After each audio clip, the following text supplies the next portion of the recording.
Okay, grade 12 calculus, first principles and differentiation, May June 2021, grade 12 exam, paper 1, question 8 from DBE. Okay, this is the question 8. Okay, question 8, 8.1, determine the first derivative from first principles if it is given that f of x is equal to 3x squared and the question is 5 marks. Okay, 8.1, determine the first derivative or determine f prime of x. So when they ask you to determine from first principles, they want you to use this formula. Okay, so they can say determine using first principles or using the definition. Okay, whether they say use the first principles or the definition, they want you to use this formula. Okay, you have to see that there is always a negative because you are dealing with change in. Okay, so this formula is dealing with change in. This is the reason why you have a negative there. In case you forget this formula, you can get this formula when you check your information sheet. Okay, the formula is given on the information sheet, but you have to remember this formula. Okay, so you have negative there always because you are dealing with change in. So when you check the information sheet together with the question paper, you can see this is the formula. In case you forget it, this is the formula that you need to use when they ask you to use the first principles or use the definition. You can see you always have negative there because you are dealing with change in. Okay, so now you are requested to use the first principles. What I always do to have an idea of what the answer will be in the end, I first use the differentiation because the differentiation is quick and easy. But the question is requesting you to use the first principles. Okay, let's check first what the answer will be in the end using the differentiation. Okay, so if I use the differentiation, this is what I'm going to have. Okay, this is how you can use the differentiation method always. You take the exponent times the coefficient. Okay, so you have 2 times 3, right? 2 is your exponent and 3 is your coefficient. And then you have x to the power of 2, you subtract 1 from the exponent. Okay, so this is what you do when you use the method of differentiation always. And this is equal to, you end up with, this is 6x to the power of 1. Okay, you end up with 6x. Now I have an idea of what the answer will be in the end. If I use the first principles, I must get 6x. Okay, let's use the first principles. So we carry on. This is equal to, you have this, the limit as h goes to 0. Okay, h goes to 0. And now you have f of x plus h. Okay, so wherever you have x, you are going to substitute x with x plus h. Okay, you take x plus h, you plug in there. Wherever you have x, you put x plus h. So you have 3x squared. So you remove x, you put x plus h. Remember squared. And then minus. Now you have x. Wherever you have x, you substitute this x. So you are going to end up with 3x squared. Okay, you have this over h. Okay, I hope you can see that. You first take x plus h, you substitute in there, and then you take x, you substitute in there. This is what you have there. You still have your negative there, and then over h. Okay, let's carry on. You have f prime of x. This is equal to the limit as h goes to 0. And then you have 3 times this. Okay, let's expand the bracket. So you have 3, you open your bracket, let's expand this. You have x squared, which is x squared, right? And then you have x times h, which is xh times 2, right? You end up with plus 2xh. Okay, and then you have h squared, right? Plus h squared. You close the bracket, and then you carry on. You have minus 3x squared. okay, over h. Okay, let's carry on. The first derivative, or f prime of x, is equal to the limit as h goes to 0. Now you can multiply everything inside the bracket by 3. So you are going to have 3 times this, which is 3x squared. And then you have 3 times this, which is 6xh, right? And then you have 3 times this, which is plus 3h squared, right? Minus 3x squared, right?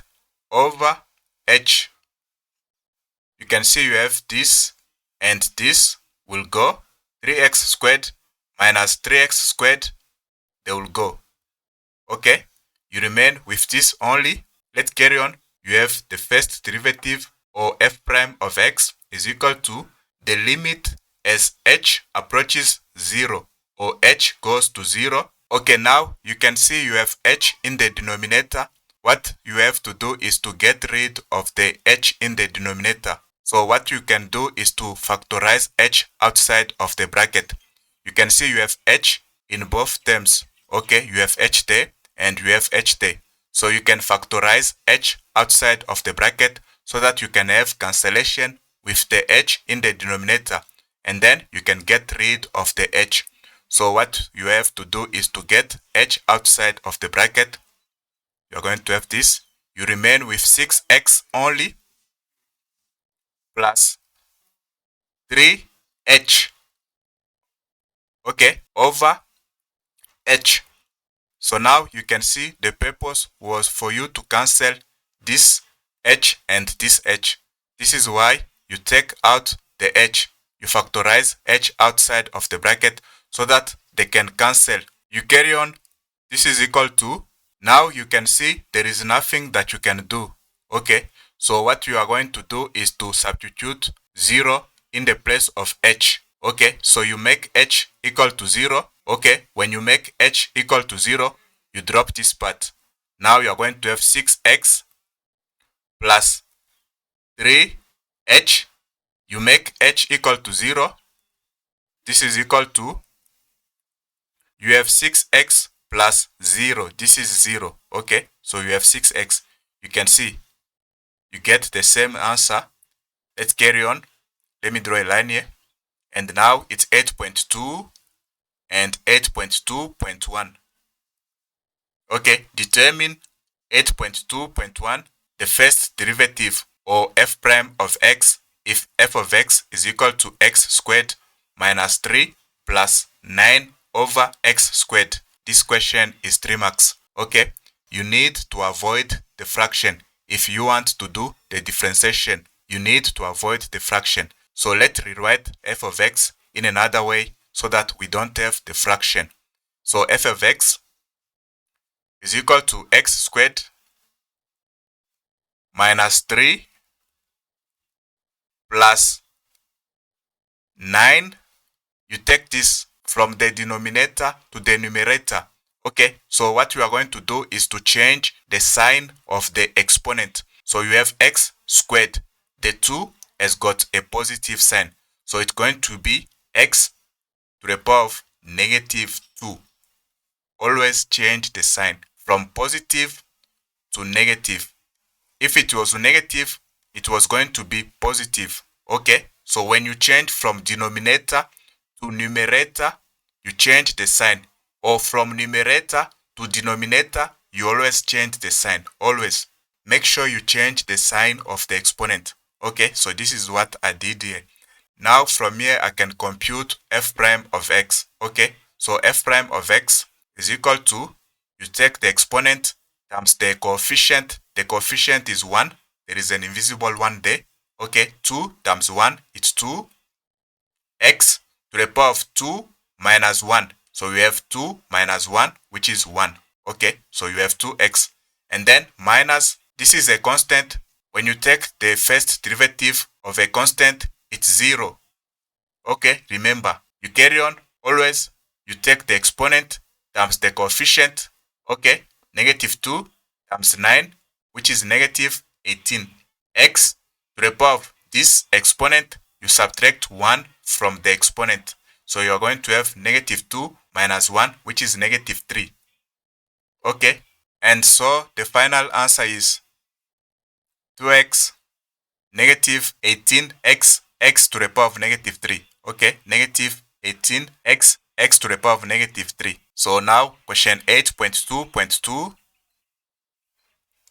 determine 8.2.2 the first derivative. Okay, g prime of x if g of x is equal to this. Let's get g of x in another way so that we can get the first derivative easily. You have to change this so that you can compute the first derivative easily. Okay, g of x is equal to, so before we can rewrite g of x in another way, I want you to remember this.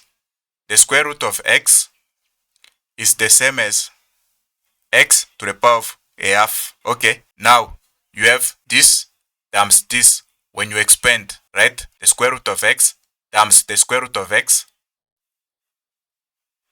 when you try to expand. This is the same as,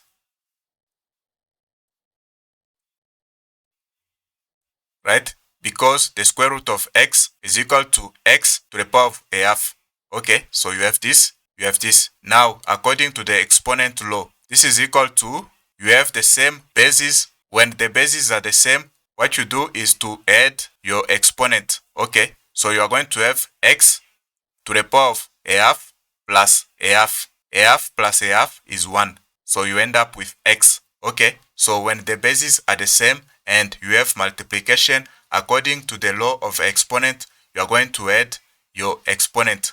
Okay, a half plus a half is 1. There is an invisible 1 there. So you end up with x to the power of a half plus a half, which is x to the power of 1. Okay, so this is what you have according to the law of exponent.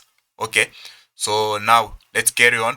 Now let's expand this. You have square root of x times square root of x, okay, which is x.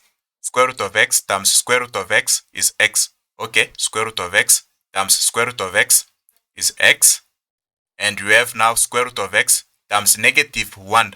Okay, square root of x times negative 1. So this is negative square root of x. I can write square root of x like this, x to the power of a half. Okay, so this is necessary because I'm going to take the first derivative. Okay, g prime of x. Let's carry on. We are done with this. Now let's use 3. You have plus 3 times square root of x, which is plus 3 square root of x. Okay, plus 3 square root of x. Let me write square root of x like this, x to the power of a half. Okay, so this is the same as square root of x. Okay, you can see that. Let's carry on. You have 3 times negative 1, which is negative 3. Okay, so you can carry on, do this. G of x is equal to x. These are like terms, 3 minus 1. So 3 minus 1, it's 2. So you have plus 2 x to the power of a half. Okay, these are like terms. And then you have minus 3. Okay, now you have g of x. You need to find g prime of x, or the first derivative of g of x. Okay, so the first derivative of g of x, or g prime of x, is equal to, the exponent is 1, and you have a coefficient of 1. 1 times 1, which is 1. And then x to the power of 1 minus 1, okay, which is 0. You have x to the power of 0, which is 1. Times the 1, this one, you end up with 1. We carry on. You have this exponent times this coefficient, okay, a half times 2, this is 1. This is x to the power of negative a half. Okay, a half minus 1, it's going to give you negative a half. Okay, so you have x to the power of this minus 1, you end up with this. And then you have minus 0. When you take the derivative of a constant, you get 0. So you end up with this as the answer. Okay. So this is the final answer, and we are done with question 8 from May-June 2021. Until next time, I will talk to you soon.